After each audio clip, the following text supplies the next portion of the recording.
ನಂದಿವಾಹನ ನಾಗಭೂಷಣ ದೋಷ ದೋಷ ನಾಶ ವಿನಾಶನ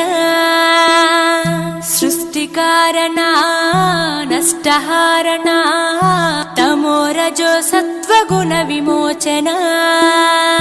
మాఘమాసమున కృష్ణపక్షమున చతుర్దశి నడి జామురాతిరిన మహాలింగమే ఉద్భవించెనట బ్రహ్మ విష్ణువుల అహం అనిగెనట సృష్టికి మూలం నీవని తెలిసి సాగిలబడి నీ మహిమకు మొక్కే అదే మహాశివరాత్రి వెలిసెనట అరే ఓ జంగమా విభూది లింగమా